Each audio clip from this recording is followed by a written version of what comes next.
이번 시간 학습할 학습 목표와 학습 내용을 확인하시기 바랍니다.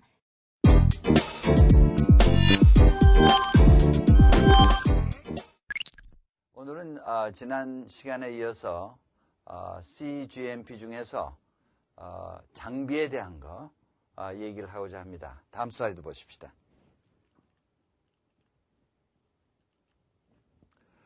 CGMP가 요구하는 것은 그 생산기관에서 장비를 사용할 때 그 디자인이라든지 그 다음에 그 크기라든지 또 그 장비가 장착되는 그런 장소 이러한 것을 잘 고려해서 해야 된다 이렇게 얘기를 하고 있는데, 그래서 이러한 모든 것들은 클리닝하기에 편리하도록, 그 다음에 정비하고 유지하기 편리하도록, 무엇보다 중요한 것은 사용 목적에 꼭 맞도록 그렇게 디자인을 하고 또 그러한 사이즈를 가져야 되고 그러한 장소에 장착을 시켜야 되고, 이걸 지금 강조하고 있는 거죠.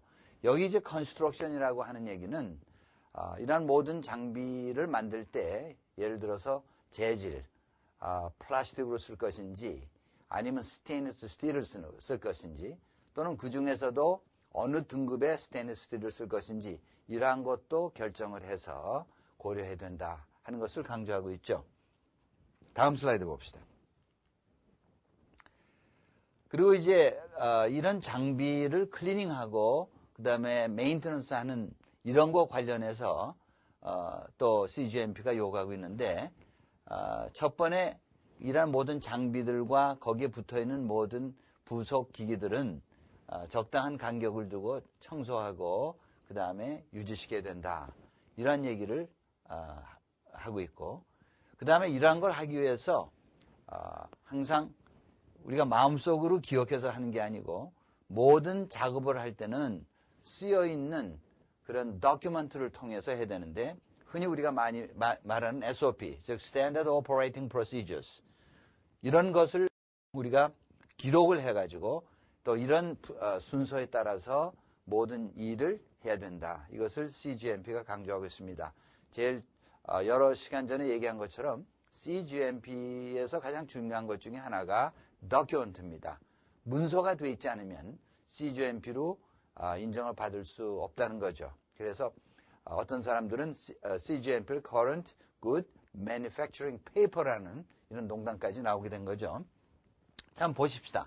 SOP가 상당히 많이 있지만은 이 클리닝하고 메인테넌스 관련된 거 좀 중요한 거를 몇 가지를 뽑아보면, 첫째는 이런 장비를 클리닝하고 메인테넌스 하기 위해서는 각 사람의 어떤 책임 분야를 분명히 하는 그런 SOP가 만들어져 있어야 되고, 그 다음에 두 번째로는 이런 메인테넌스하고 클리닝하는 스케줄, 그런 계획, 이런 것도 SOP를 만들어져서 그 SOP 따라서 진행해야 되고, 그 다음에 이것을 위한 방법이라든지 장비라든지 또 클리닝하기 위해 쓰는 모든 디터전트라든지 때로는 디스인펙터드 같은 거, 이러한 것들도 그 종류와 또 하는 방법, 이런 것을 또 보여주는 그런 스텝을 보여주는 SOP가 쓰여져 있어야 되고, 그 다음에는 이제 이런 장비를 사용해서 요전에 요전에 프로덕션을 위해서 사용된 배치, 그런 아이덴티 표시 같은 것을 좀 제거해주는 그런 SOP도 있어야 되고, 그 다음에 또 한 가지는 사용하기 전에 장비를 잘 보관해서 오염되지 않도록 하는 그런 SOP도 쓰여 있어야 되고, 그 다음에 이제 사용 직전에 장비를 한번 살펴보는 그러한 모든 과정을 보여주는 SOP. 이외에도 SOP가 많죠. 뭐 수십 개, 수백 개 될 수가 있지만은 이런 것을 예로 들어서 설명을 하면서 CGMP에서 강조하는 것은 SOP가 있어야 된다. 또 더 크게 얘기를 하면 모든 일을 하는 데 있어서 문서가 제대로 쓰여져 있고 제대로 또 어프로브되고 사용되어야 한다. 이것을 얘기하고 있죠. 또 이렇게 해서 장비에 관해서 클리닝 한다든가 메인테넌스를 할 때에 한 모든 행동들이 기록으로 남겨져야 되는데 이러한 기록들을 어떤 기간 동안 보관하도록 하는 것이 또한 CGMP에 요구하는 사항이 되겠죠. 그래서 여기서 또 이제 보면은 우리가 지금 메인테넌스 클리닝이겠지만은 세니타이징 이거에 대한 뭐 기록도 남겨야 되는데 흔히 우리가 이제 세니타이제이션 또는 스테릴라이제이션 이런 얘기를 많이 쓰는데 세니타이제이션 하는 것은 일정 수준으로 바이오 버든을 낮춰주는 것을 얘기하고 있죠. 예를 들면 병원에서 의사들이 환자를 본 다음에 그 다음에 환자가 떠난 다음에는 손을 씻는 거 우리가 흔히 많이 보고 있죠. 그건 뭐냐면 환자를 대했기 때문에 손에 묻어있는 모든 균을 좀 낮추기 위해서 하는 일이 손을 씻는 일인데 이것은 세니타이제이션의 한 예가 되겠고 우리가 흔히 쓰는 스테릴라이제이션 같은 것은 어느 용기라든지 또 어느 용기에 묻어있는 이러한 균들을 전부 제거시키는 것, 완전히 디스트로이하는 그런 것을 우리가 스테릴라이제이션을 얘기를 하고 있죠. 하여튼 이러한 것에 대한 기록도 남겨야 되고 그 다음에 인스펙션, 우리가 장비를 사용하기 전에 항상 점검하고 써야 되는데 점검한 모든 상황을 기록하고 이 기록을 유지하는 것이 GMP에서 요구되는 것이죠. 그러면 이번에는 또 Automatic Mechanical Electronic Equipment에 대한 거, 뭐 자동 기계라든지 이러한 것에 대한 것, 특별히 Routine Calibration, Certification 이것을 강조하고 있는데 여기서 이제 Calibration이라고 하는 것은 우리가 이제 만약에 인큐베이터를 사용할 경우에 보통 마말리안 셀 컬처를 하면은 한 36.5도 정도로 이렇게 맞춰놓죠.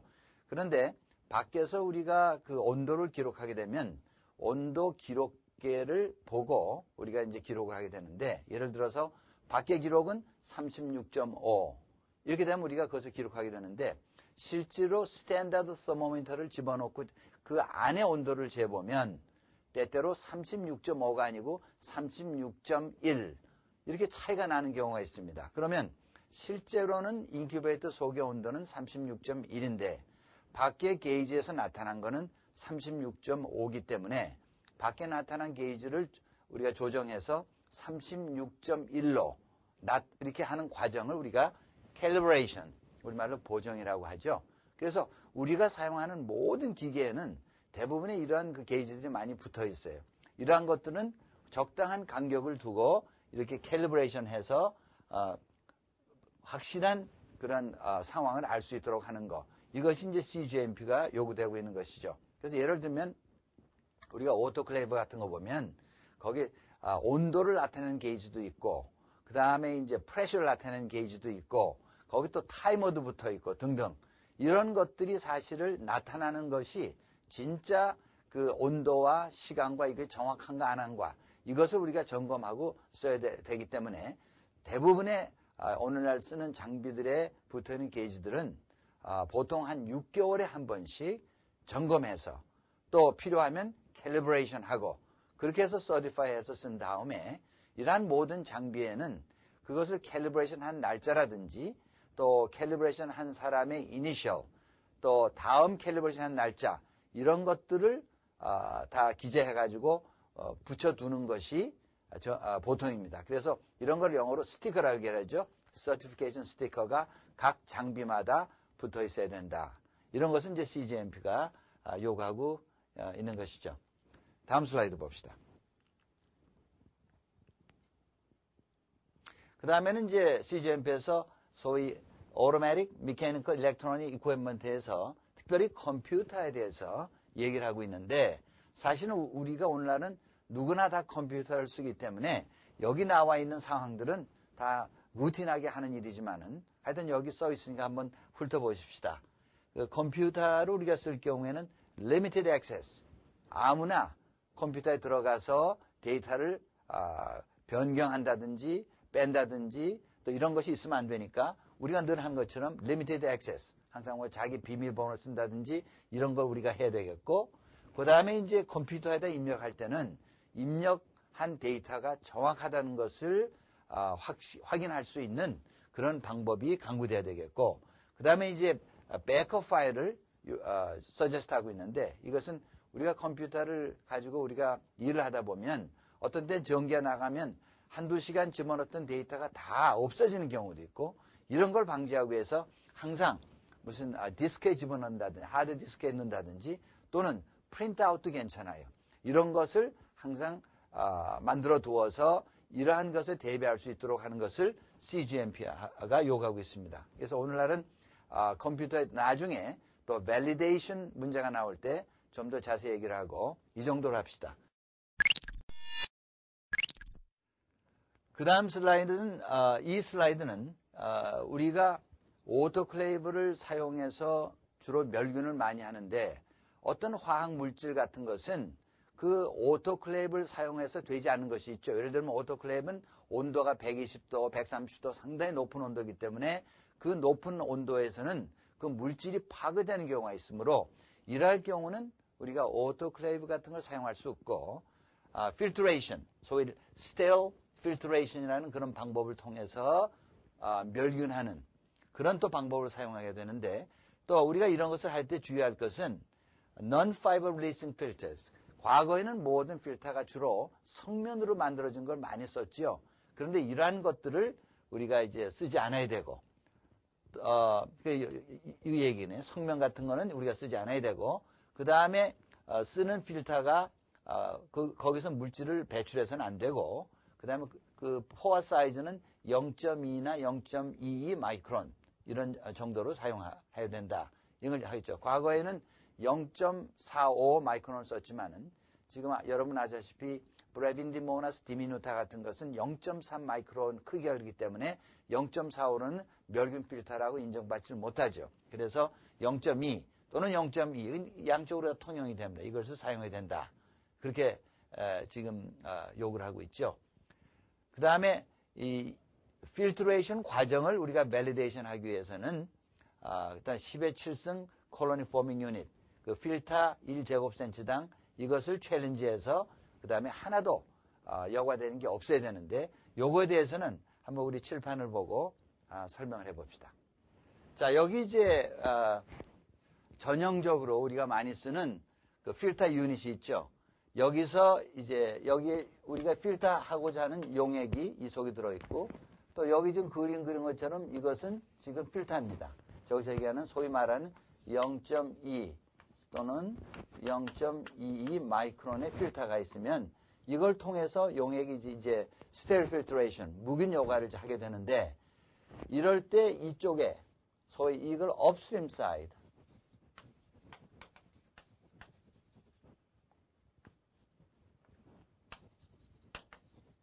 용액이 먼저 있는 부분을 업스트림 사이드라고 얘기하는데, 여기다가 살아있는 우리가 균을 집어넣고, 아까 말한 가장 작은 균, 예를 들어서 브레빈디모나스 디미누타 같은 것을 집어넣고, 이것이 얼마나 여과되냐 하는 걸 가지고 우리가 판정을 하게 되는데, 이때 집어넣는 양을 10의 7승 콜로니 포밍 유닛,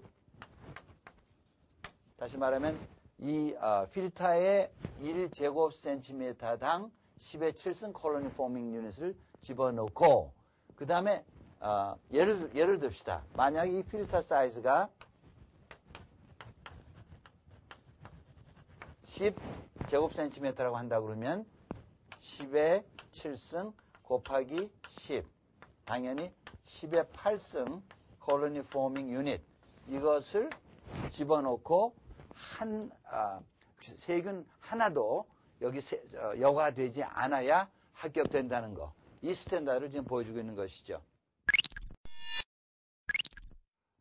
이제 우리가 장비 중에서 특히 제약 분야에서 특히 무균 조작을 위해서 사용하는 장비 중에 가장 중요한 것이 소위 라미나 플로우 후드, 이런 말을 우리가 많이 씁니다. 그래서 먼저 라미나 플로우라는 것이 무엇인가 한번 우리가 정의를 하고, 그 다음에 이것을 이용해서 만든 장비에 대해서 우리가 흔히 많이 쓰는 장비를 한 두 가지 나눠서 설명하고자 합니다. 자, 그럼 먼저 공기가 흐르는 패턴, 에어플로우 패턴. 공기가 흐르는 패턴에서는 두 가지가 있어요. 첫째는 라미나 플로우라는 그런 패턴이 있고 또 두 번째는 터뷸런트 플로우라는 그런 패턴이 있는데 라미나 플로우라는 것은 여기 이제 우리가 필터가 있다고 하면 공기가 필터를 통해서 깨끗한 공기가 지금 내려온다고 가정합시다.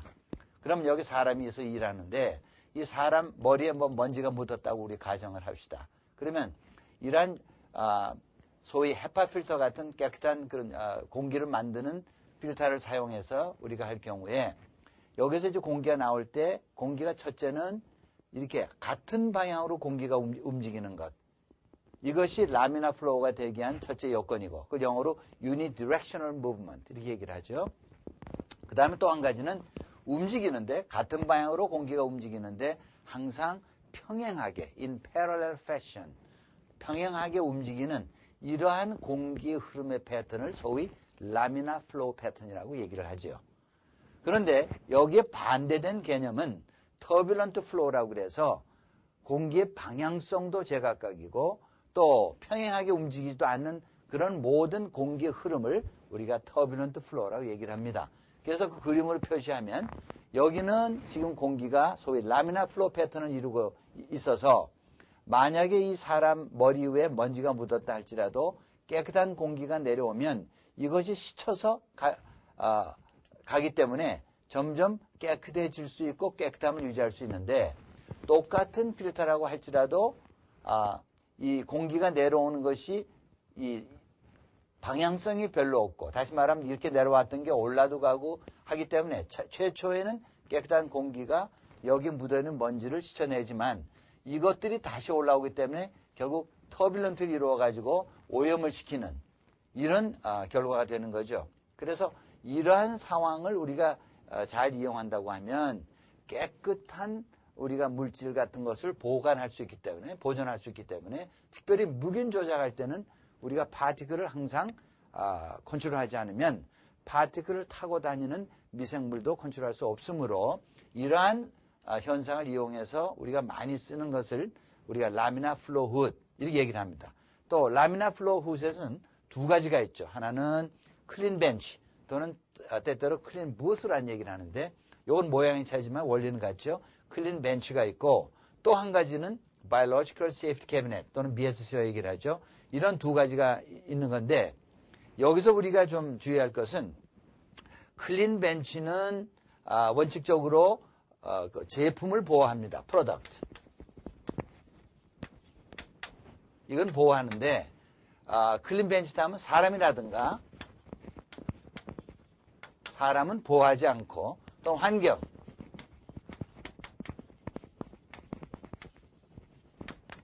몬트는 보호하지가 않죠. 그래서 클린 벤치는 어디까지나 CGMP는 프로덕트로 보호하는데 주 안점이 있기 때문에 GMP 하에서 클린 벤치를 쓸 수가 있죠. 프로덕트를 보호하기 때문에. 그렇지만 만약에 클린 벤치를 사용하는데 거기서 감염성 물질을 사용한다고 하면 이것은 적절하지가 않죠. 왜냐하면 사람도 보호하지 않고 환경도 보호하지 않기 때문에. 그래서 이건 세이프티 문제가 되는 거죠. 그는 반대로 또 다른 한 가지는 우리가 바이올로지컬 세이프티 캐비넷을 하는데 원칙적으로 바이올로지컬 세이프티 캐비넷은 우리가 감염성 물질을 다룰 때 사용해야 됩니다. 그러니까 여기에는 이제 몇 가지 형태가 있는데 지금 바이올로지컬 세이프티 캐비넷을 나누면 세 가지 클래스로 나눌 수가 있어요. 클래스 1, 클래스 2, 클래스 3 이렇게 나눌 수 있고 클래스 2에서는 타입 A, 타입 B1, B2, B3 이렇게 나눌 수 있는데 우리가 먼저 한번 살펴봅시다. 클래스 1은 아까 얘기한 대로 사람도 보호하고 다시 한번 클래스 1은 사람을 보호하고 또 환경은 보호하지만 이건 프로덕트는 보호하지가 않습니다. 그래서 CGMP하에서는 적절하지 않다.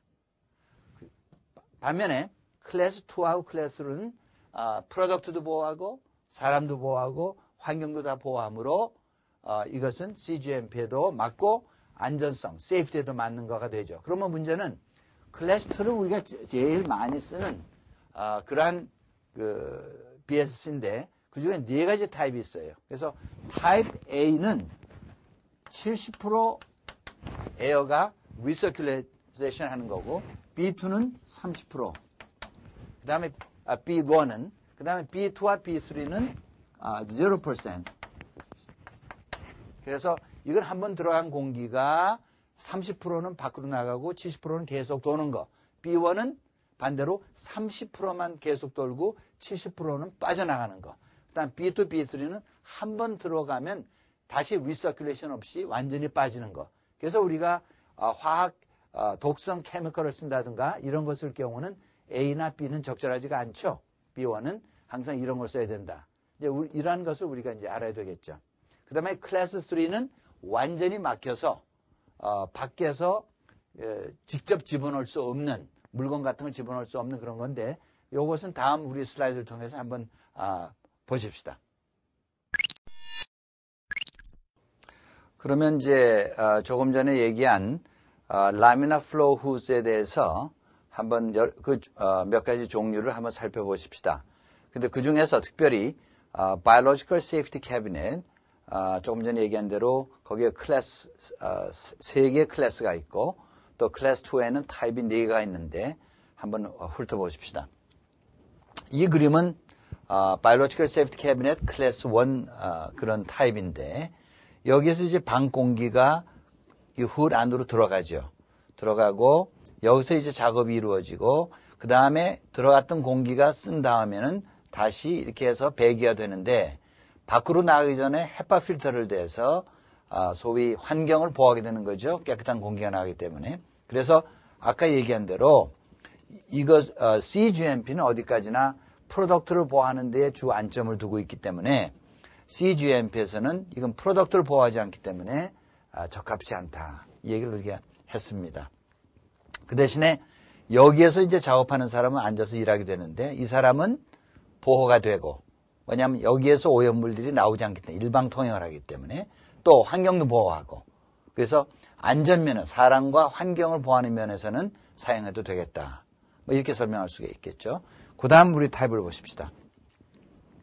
이게 이제 전형적으로 우리가 미생물 테스팅 룸이라든지 이런 데서 많이 쓰고 또 셀 컬처 하는 데서도 많이 쓰는 그런 아주 포퓰러한 타입인데 소위 클래스 2 타입 A 한번 봅시다.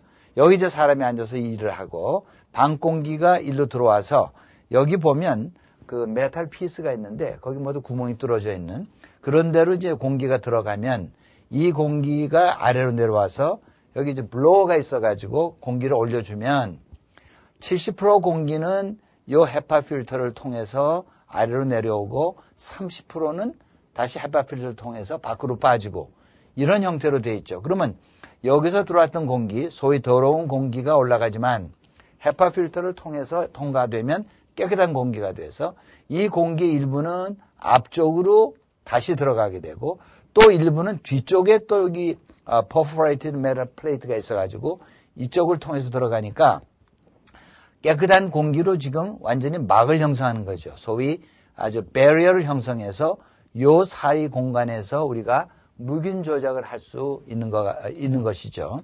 그래서 이 타입을 보면 한 번 들어간 공기가 아까 얘기한 대로 70%가 계속 도는 이런 타입이 되고 30%는 밖으로 빠지고 여기서 보면 사람도 또 여기 프로덕트도 환경도 다 보호하게 되는 것이요. 그러나 이것을 만약에 독성이 강한 화학물질을 쓴다든가 하면 적합지가 않죠. 왜냐하면 헤파 필터는 파티클을 걸러내는 거지 가스를 걸러내지 못하기 때문에 이럴 경우는 다른 타입을 써야 된다는 것 우리가 명심해야 되겠죠.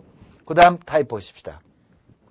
이건 같은 그 바이올로직 캐비넷에서 타입 B1인데 거의 비슷한 거지만 조금 그 기계적으로 변형을 해가지고 결국은 밖에서 공기가 들어오고 내려가고 많은 경우에 헤파 필터가 밑에 있어가지고 여기서 깨끗한 공기를 불어올리면 위에 그릴이 있어가지고 다시 내려오는 이런 형태가 되고 때로는 여기다가 다시 헤파를 대는 경우도 있고 그래서 이쪽에 내려오면 깨끗한 공기가 일부는 앞쪽으로 다 들어가고 또 일부는 뒤쪽으로 들어가서 여기 깨끗한 공간을 형성하는 거. 그 원리는 타입 A와 비슷합니다. 근데 여기는 다시 한번 이 공기가 들어온 것이 밖으로 빠지는 데를 더 해서 결국 이러한 그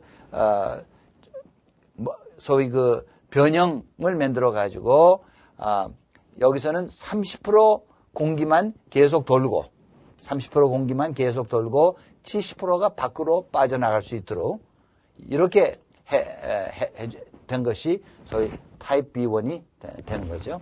그 다음 봅시다.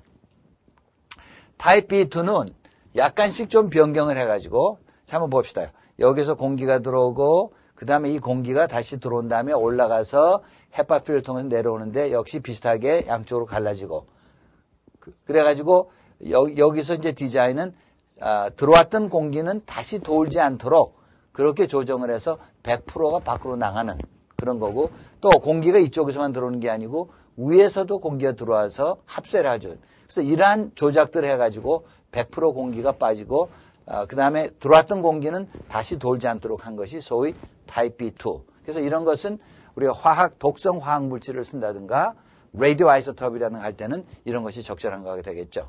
다음 하나 더 보십시다. 그 다음에 타입 B3는 사실은 타입 A의 변형이 옳시다. 그러니까 여러분이 보는 것처럼 모든 부분은 비슷비슷하지만은 좀 메카니컬리 조금 변경을 해가지고 100%가 빠져서 나갈 수 있도록 한 거. 이것도 라디오 아이소톱이라든가 이런 거 할 때는 이것이 필요한데 오늘날은 여기가 타입 B3를 어떻게 하면 타입 A/B3 하는 것이 나옵니다. 그건 뭐냐면 이거를 구하게 되면 타입 A로도 쓸 수 있고 B3로도 쓸 수 있는 그런 것이 요새 나오고 있죠. 그 다음에 이제 마지막 타입을 보면 이건 클래스 3인데 완전히 밀폐가 되어 있어요. 이 그림처럼 옆에 오토클레이어 붙어가지고 양쪽 문이 있어서 또 옆에는 구멍이 뚫어진 게 아니라 글러브가 있어요. 장갑이 있어가지고 이 속하고 밖에는 완전히 차단이 돼 있어가지고 이 안에 물건 집어넣으려면 오토클레이어를 통해서 멸균에 집어넣고 쓴 것은 오토클레이어 통해서 디컨테미네이션해서 빼고 그 다음에 여기 들어오는 공기 물론 헤파를 통해서 들어오고 빠지는 공기 헤파를 통해서 나가고 사실 그림은 안 나왔지만 여기 헤파를 2개 되게 돼 있죠. 아니면 헤파를 대고 인시너레이터 공기를 태워서 밖으로 나가는 모든 위험한 미생물들을 제거할 수 있도록 되어 있습니다. 실제 모양은 지금 이렇게 되어 있죠. 예, 클래스 3 그 BSE가 이거는 붙어 있는 이제 오토클레이브고요. 그런 거. 자, 이번에는 이런 바이오로지컬 세이프티 캐비넷을 우리가 늘 사용하게 되는데 만약에 이런 바이오로지컬 세이프티 캐비넷이 제대로 작동하지 않는다면 우리가 하는 모든 프로덕트를 오염시킬 수밖에 없고 또는 사람도 보호하기 어렵고 또 환경도 보호하기 어렵기 때문에 항상 바이오로지컬 세이프티 캐비넷은 적절한 테스트를 통해서 확실히 작동을 잘한다는 것을 확인한 다음에 써야 됩니다. 그러면 일단 우리가 일반적으로 바이오로지컬 세이프티 캐비넷을 테스트할 때는 몇 가지가 우리가 해야 되는데 첫째는 거기 되어 있는 헤파 필터에서 흐르는 공기의 속도를 우리가 재야 되고 그 다음에는 업스트림 사이드에 파티클을 집어넣고 필터를 통해서 파티클이 얼마나 새 나오나 하는 것을 우리가 해야 되겠고 그 다음에 실제로 일하는 장소에서 청정도 100을 유지하는지 안 하는지를 우리가 알아야 되고 그 다음에 마지막으로 공기에 흐르는 패턴을 다시 한번 점검해서 밖에서 오염된 공기들이 안에 들어가지 않도록 하는 이러한 4가지 테스트를 하는 것이 좀 스탠더드입니다. 그런데 현행법으로서는 이 파티클 카운트는 지금 요구되지 않고 있어요. 그러나 나는 항상 강의하면서 이것도 하는 것을 이제 권장하고 있습니다. 그런데 이러한 테스트, 이러한 4가지 테스트는 바이오로지컬 세이프티 캐비넷에 대해서 대개 6개월에 한 번씩 하는 것을 지금 권장하고 있죠. 그래서 거의 누구나 다 무균 조작을 하는 바이오로지컬 세이프티 캐비넷은 6개월에 한 번씩 이런 테스트를 하고 서티파이 하는 거 이런 걸 지금 하고 있습니다. 우리가 다음 그림을 보고 이 4가지 테스트에서 한 가지씩 설명해 보도록 합시다. 그러면 이 그림은 좀 피카소 그림이 됐지만은 바이오로지컬 세이프티 캐비넷을 우리가 간주를 하고 또 그 속에 들어있는 헤파 필터는 밖에서는 안 보이지만 지금 설명을 위해서 여기다 헤파 필터를 지금 그려놨습니다. 그래서 우리가 제일 처음에 아까 얘기한 것처럼 우리가 테스트해야 될 것은 그 공기에 흐르는 속도, 에어 빌로시티를 갖다가 우리가 이제 얘기를 해야 되는데, 그래서 지금 공기 흐르는 속도는 두 가지로 재야 되는데, 첫째는 여기서 필터 면에서 6인치 이하에서 우리가 재는 거 하나, 또 하나는 우리가 이제 무균 조작을 하는 일하는 장소, 소위 at work level에서 하는 두 가지를 재야 되는데, 이제 그것을 이쪽에 쓴 걸 좀 봅시다. 첫째 이제 그 공기 속도를 재는데 스탠더드는 현재로 90 플러스 마이너스 20% feet per minute. 이게 현재 스탠더드고 지금 미국에서 많이 쓰는데 이것을 메트릭 시스템으로 고치면 대충 0.45m per second. 여기 초라는 걸 주의하세요. 여기서는 분당이지만 여기는 초라는 거. 자, 이러한 스탠더드가 만나를 재야 되는데 조금 전에 얘기한 것처럼 첫 번 잴 때는 필터에서 6인치 이내에 이제 재게 되는데 이거 재는 목적은 필터의 유니포미티를 우리가 테스트하는 것이죠. 예를 들어서 그림으로 다시 한번 돌아가면 우리가 여기서 이제 필터 재니까 스탠더드가 맞고 여기도 맞는데 이 부분에서 스탠더드보다 훨씬 못 미친다 한다고 하면 이 필터 자체에 디펙트가 있다는 얘기가 되죠. 그래서 이럴 경우는 갈아야 된다. 그런 이제 결론이 되고, 그 다음 우리가 두 번째, 이것이 만족되면, 그 다음에 work level, 우리가 진짜 무균 조작을 하는 그 장소에서, 재서, 과연 청정도가 100을 유지할 수 있는지, 이걸 우리가 이제 한번, 청정도가 아니고, 이때는 그 속도가, 과연 스탠더드를 맞는지, 이것을 우리가 이제 봐야 되겠죠. 그래서 이렇게 우리가 테스트하는데 많이 쓰는 그런 기구는 서머 애니모미터라고 그래서 이것을 우리가 많이 사용하게 되죠. 그래서 이게 이제 첫 번 우리가 이제 테스트를 해야 되고 그 다음에 이제 두 번째 테스트, 소위 릭 테스트 가장 중요한 건데 한번 여기 쓴 걸 한번 보십시다. 릭 테스트에서는 우리가 챌린지 파티클을 대개 99.99%를 감소시켜야 한다는 그런 스탠다드가 있죠. 다시 이제 그림을 좀 돌아갑시다. 보면 자 이쪽에 소위 말하는 업스트림 사이드라고 얘기를 하죠. 업스트림 사이드.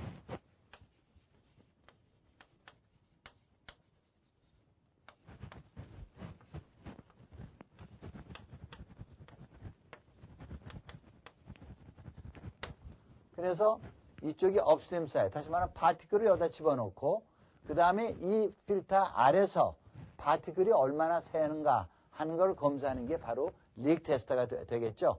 그래서 여기에 집어넣은 것이 예를 들어서 10의 4승 파티클을 집어넣은 10의 예를 들어서 5승을 합시다. 파티클을 집어넣는데 이 밑에서 검사할 때 10의 1승 이 아래로 검사가 돼야 이 차이가 fall log reduction이 되는 거죠. 그래서 fall log reduction이라는 것은 퍼센테이지로 말하면 99.99% reduction 이렇게 되는 거죠. 다시 한번 봅시다. 이쪽에 자 우리가 파티클을 갖다 집어넣을 때 우리가 써야 되는 화학 그 솔루션이 있는데 그 솔루션을 우리가 많이 쓰는 게 지금 많이 쓰는 것이 소위 DOP라는 걸 쓰고 또 오늘날은 PAO를 많이 쓰죠. DOP는 dioctyl phthalate의 약자고 DOP. 그 다음에 PAO는 poly alpha olef인의 약자 PAO 쓰게 되는 거죠. 이런 것을 이제 사용해 가지고 그 다음에 파티클을 만들어서 업스트림 사이드에 이제 공급해 줘야 되는 거죠. 이거 하기 위해서는 이제 스모크 제너레이터 이런 화학 물질을 써서 파티클을 만드는 그런 기계가 필요하고 그 다음에 이것이 새는 것을 재기 위해서는 포토미터가 필요하죠. 이런 걸 통해서 이제 해야 되는데 우리가 하나 알아야 될 것은 DOP하고 PAO 옛날에 이제 우리 연구실에서 처음 1980년대쯤에 이제 한번 테스트를 처음 해봤을 때는 DOP도 PAO도 구하지 못해서 우리는 뭘 구했냐면 미국에서는 이제 그로서리 가면은 우리나라 사람들이 참기름을 많이 식용유로 쓰는 것처럼 미국에서는 콘 오일, 그 강냉이 오일을 많이 쓰는데 이걸 사가지고 해보니까 되더라고요. 파티클이 만들어지고 테스트했는데 그럼 왜 그런 것을 권장하지 않느냐면 콘 오일 같은 걸 쓰면은 거기에 영양가가 있기 때문에 그 속에 미생물이 먹고 자랄 수가 있어서 미생물이 기생하기 시작해요. 햇발 필터 안에서. 그래서 권장하지 않고 유독히 DOP나 PO를 많이 권장하는 이유는 이것들은 영양분을 공급하지 않아서 미생물이 자랄 수가 없어요. 그래서 앞으로도 이거 이외에 여러분이 파티클 제너레이는 화학 물질을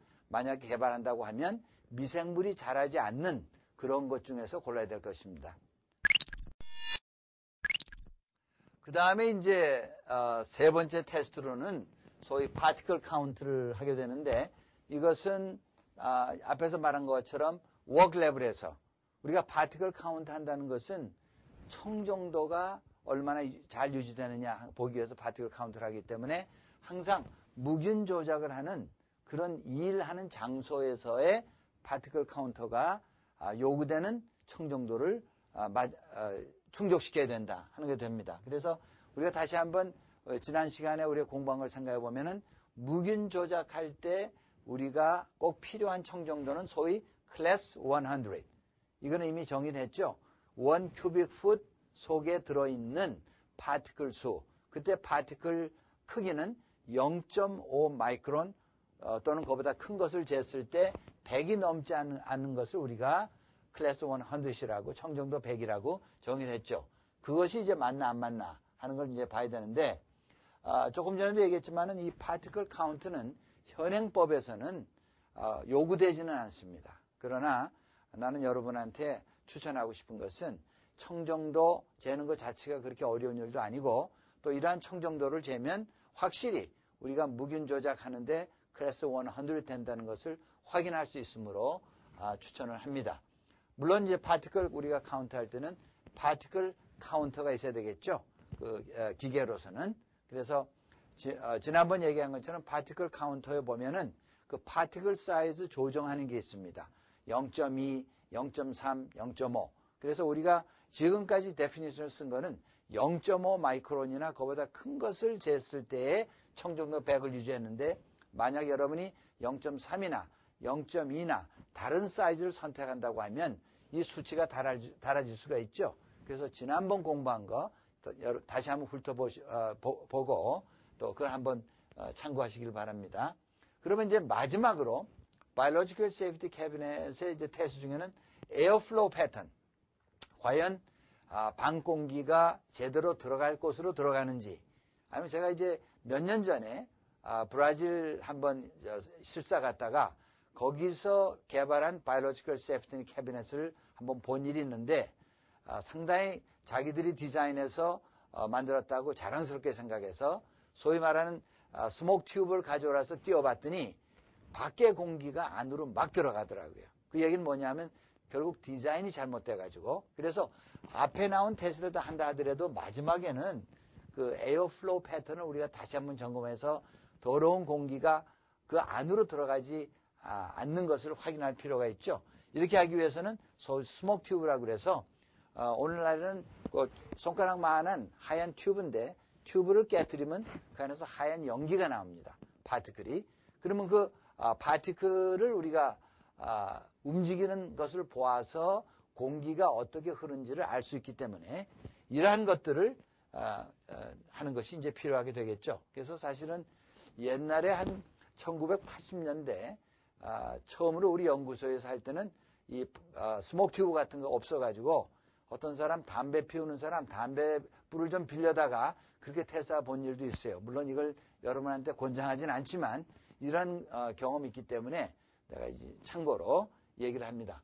그럼 지금까지 그 Biological Safety Cabinet에 대해서 4가지 테스트하는 것 다시 정리를 합니다. Air Velocity, 그 다음에 Leak Test, 그 다음에 Particle Counting, 그리고 마지막으로 Airflow Pattern. 이 4가지 테스트를 하고 그 다음에 처음에 아까 조금 전에 얘기한 것처럼 6개월에 한 번씩 이런 테스트를 해서 기록을 남기는 거 항상 중요합니다. 특별히 리크 테스트 할 때는 요새 흔히 이런 테스트를 자체에서 할 수 없어가지고 밖에 이제 컨트랙트를 해서 하는데 많은 경우에 보면 그 챌린지 파티클의 농도도 재지 않고 밑에서 무조건 세는 것만 재는 그런 경우가 있는데 이건 억셉트가 되질 않습니다. 왜냐하면 아까 얘기한 것처럼 챌린지한 파티클 수에서 99.99%가 감소돼야 합격이 되기 때문에 챌린지한 그 파티클의 농도를 모른다고 하면 몇 프로가 새는지를 알 수가 없기 때문에 반드시 그 챌린지 파티클에 대한 농도를 알고 거기에서 99.99%가 감소되는 것을 알아야 되기 때문에 알아야 되는 것 이게 상당히 중요합니다. 그래서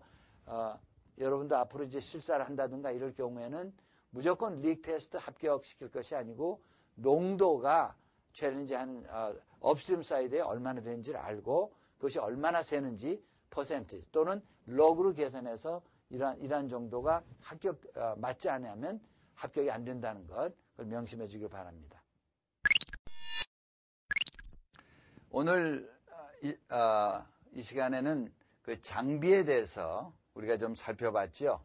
우선 그 디자인에 대해서는 시설과 건물에 대해서 적용하는 같은 원리를 물론 적용해야겠고 그 다음에 이 장비는 때때로 캘리브레이션 뭐 정기적으로 캘리브레이션을 해야 되는 것 요구되어 있고 그 다음에 이제 특별히 우리가 주사제 같은 거를 만들 경우에는 무균 공정을 해야 되는데 무균 공정을 하기 위해서는 많이 쓰는 게 일반적으로 라미나 플로우 후드스 이렇게 장비를 쓰는데 원래 라미나 플로우라는 것은 공기에 흐르는 패턴이 한 방향으로 또 평행하게 움직이는 것을 우리가 이렇게 얘기를 하고 여기 반대되는 개념은 터뷸런트 플로우가 되겠죠.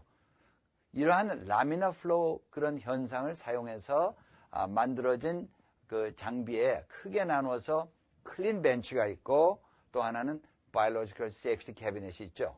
그런데 클린 벤치라는 것은 프로덕트만 보호하기 때문에 이것은 감염성이 있는 것을 다룰 때는 사용할 수가 없다는 것 우리가 또 공부했고 그 다음에 바이올로지컬 세이프티 캐비넷은 클래스 1은 세 가지가 있는데 클래스 1, 2, 3 클래스 1은 사람과 환경은 보호하지만 프로덕트는 보호하지 않는다.